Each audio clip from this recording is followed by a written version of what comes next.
मैंने कहा था पूछ पड़ेगा मेरी। मैंने कहा था पूछ पड़ेगा मेरी। जी ने पत्रकारों को बड़ा उनके सीधे जवाब दे रहे हैं आजकल, क्या कहोगे उस पर? बाबा कौन है ये? रामदेव बाबा हैं वो। उनसे पहले पता करिए कि वो बाबा हैं या योग गुरु हैं या लाला रामदेव हैं। वो सबसे बड़े व्यापारी हैं जो व्यापार के नाम पे इस देश की जनता को ठगने का काम कर रहे हैं। और अब की बार मैं बता देना चाहता हूं, लाला रामदेव जी सलवार भी नहीं मिलेगा।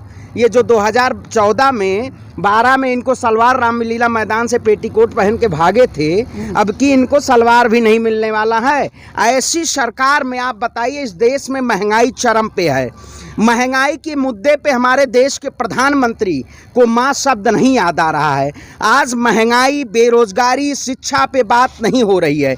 इस देश की राजनीति में आप बताइए, जिस तरह से धार्मिक मुद्दों को भुनाया जा रहा है, धर्म के नाम पे सियासत की जा रही है, क्या इस देश के लोकतंत्र में महंगाई का कोई मुद्दा नहीं रह गया है? आज पेट्रोल की बात करिए, डीजल की बात करिए, आज गैस सिलेंडर की बात करिए, सारे महंगे होते जा रहे हैं। लेकिन हमारे देश के प्रधानमंत्री जी का सूट और बूट हमेशा और अच्छा होता जा रहा है। ये सूट बूट वाली सरकार है। और लाला रामदेव, इनको अब की बार देश की जनता घसीटेगी, क्योंकि ये जो कहते हैं ना पत्रकारों करे पूछ पाड़ लेगा, तो बाबा जी अब की आपका पूछ पाड़ने का समय आ गया। क्योंकि आप ही कहते थे कि 30 रुपये पेट्रोल चाहिए या 100 रुपये वाली सरकार पेट्रोल चाहिए। आज 100 रुपये से ज़्यादा पेट्रोल हो गया है। अक्कड़ बक्कड़ बम्बे बोल 80-90 पूरे 100, और 100 में लागा धागा, सिलेंडर उछल के भागा। सिलेंडर 1000 से ज़्यादा हो चुका है। हम एक गरीब परिवार से आते हैं, हमारी माताएं बहनें चूल्हा फूंकने पे मजबूर हो रही हैं, और ये सरकार कहती है कि हवाई चप्पल वालों को हवाई जहाज़ पे बैठाएंगे। क्या इस देश के लोकतंत्र में आवाज़ उठाना और सरकार से सवाल पूछना देशद्रोह हो गया है? ऐसी सरकार है जो अगर कोई सवाल पूछता है तो उसको ऊपर देशद्रोह का मुकदमा लगाया जाता है। क्या इस देश के लोकतंत्र में कोई अस्मिता बची हुई है? मैं प्रधानमंत्री मोदी जी से पूछना चाहता हूं कि आप बताइए, आप ही कहते थे कि डीजल और पेट्रोल बहुत हुई महंगाई की मार, अब की बार मोदी सरकार डीजल पेट्रोल पे बहुत हुआ वार, अब की बार मोदी सरकार। तो अब मोदी की सरकार है, आखिर डीजल और पेट्रोल की कमी क्यों नहीं हो रही है? वो तो कह रहे हैं कुछ दिन की बात है, महंगाई है, झेल लीजिए, फिर अच्छे दिन तो आने वाले हैं ही। 2014 के बाद जिस तरह से महंगाई चरम पे हुई है, आज देखिए सरसों का तेल हमें तड़का लगाने पे मजबूर होना पड़ रहा है। मैं भी एक ब्राह्मण परिवार से आता हूँ, ठीक है। इस देश में धर्म के नाम पे अगर राजनीतिक सियासतें धर्म की एजेंडा लेके और इस देश में महंगाई, शिक्षा और स्वास्थ्य की बात नहीं करेंगी, तो क्या इस देश में लोकतांत्रिक अधिकार है? हम बताइए, 100-200 रुपये लीटर सरसों का तेल हो गया है, पेट्रोल इतनी महंगाई है, लेकिन सरकार पूछने को तैयार नहीं है। क्यों नहीं भाई? महंगाई पे बात होती है, चुनाव जब आ जाता है तब इन सब मुद्दों को नदारद कर दिया जाता है। आपने उत्तर प्रदेश का चुनाव देखा, मैं उत्तर प्रदेश के अयोध्या जैसी नगरी से आता हूँ। वहाँ पे क्या हुआ, जब उत्तर प्रदेश चुनाव हुआ, सारे मुद्दे दरकिनार करके सिर्फ हिजाब के मुद्दों को भुनाया गया।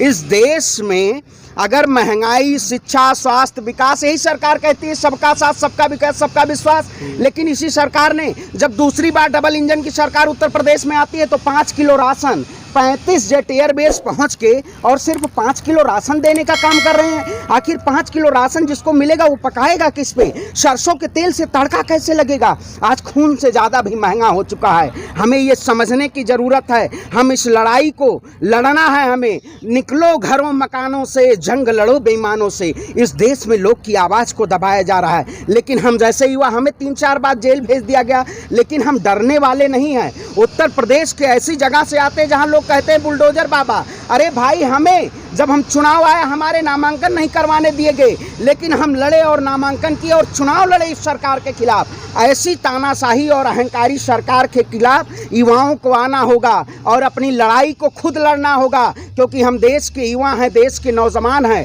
सरकार से सवाल पूछना हमारा हक है और हमें पूछना पड़ेगा। अच्छा सरवण जी, आपने अभी बुलडोजर पर सवाल खड़ा किया। अगर वो अपराधी को आप ही कहते हैं जो अपराधियों को सरकार बचाती है, अब वो उन पर कार्रवाई करते फिर भी आपको मिर्ची लगती है? नहीं, मिर्ची देखिए, मैं कहता हूँ जो सरकार सरकारें हैं, कोई भी सरकार रही हो, इससे पहले भी बहुत सारी सरकारें आई, आज की भी मौजूदा सरकारें, लेकिन जिस तरह से लोकतंत्र में हमारी बात की जाती है, महंगाई पे भी बात होनी चाहिए, बहुत सारे मुद्दे हैं इस देश में, उन पे बात होनी चाहिए। मैं आपसे कहना चाहता हूँ, आप बताइए, अगर हमारी माताएं और बहनें अगर इस देश के लोकतांत्रिक अधिकार में अगर वो सवाल पूछती हैं, तो क्या सवाल पूछना गलत है? नहीं, हम अपने हक के लिए, एक युवा है, हक के लिए सवाल पूछते हैं, क्योंकि एक देश का अगर योग्यता के अनुसार नौकरियां हैं, तो मैं कहता हूं सीएमआई की रिपोर्ट उठा के देख लीजिए, इस देश में सबसे ज़्यादा बेरोजगारी दर है। मैं एमबीए किया हुआ छात्र हूं, मार्केटिंग में फाइनेंस। मैं कहता हूं आप मुझे रोजगार दीजिए, मैं आपसे सवाल नहीं पूछूंगा, क्योंकि क्यों ना पूछा जाए। अगर देश इस अधिकार की लड़ाई के लिए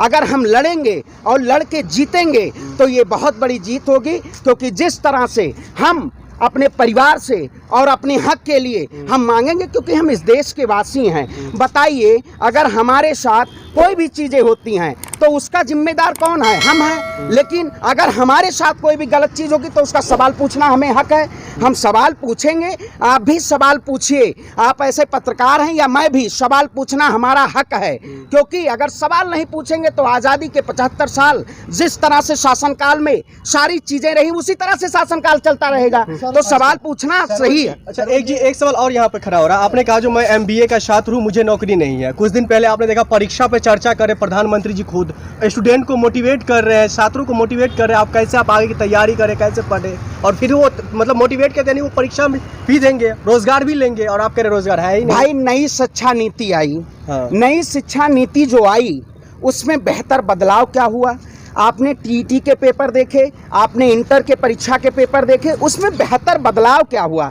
उस बदलाव के लिए जो सरकारें कहती हैं, इससे पहले भी बहुत सरकार आई हैं, सबसे सवाल पूछना चाहिए, क्योंकि एक लोकतंत्र के बचाव के लिए सवाल पूछना हमारा अधिकार है। हम अगर सवाल नहीं पूछेंगे तो हमें गुमराह किया जाएगा। जिस तरह से लोकतांत्रिक, भारत एक लोकतांत्रिक देश है और लोकतंत्र में सबको अधिकार है, राइट टू स्पीच, सबको सवाल पूछने का अधिकार है। देखिए, कोई विचारधारा की लड़ाई सबकी है। अगर विचारधारा हमारी कोई है, आपकी कोई विचारधारा, तो आप अपनी बातों को रखिए, क्योंकि रखना और सवाल पूछना ये एक लोकतंत्र की खूबसूरती। आप बताइए, जिस तरह से उत्तर प्रदेश की राजनीति में मैंडेट या जनता ने या ईवीएम का किसी के द्वारा सरकार आई, उस सरकार से मैं, क्योंकि उत्तर प्रदेश से आता हूं और दिल्ली की इस राजधानी में मैं यहां पहुंचने के लिए, क्योंकि हक की लड़ाई के लिए पहुंचा, जिस तरह से ये आज महंगाई चरम पे है, ये मुद्दा दरकिनार किया जा रहा है, इसके लिए लोगों को लड़ना पड़ेगा। चाहे जो सरकार हो, उससे हम सवाल पूछते रहेंगे, हम धार्मिक मुद्दों में नहीं जाते हैं। सरवण जी, आपने शिक्षा की बात की,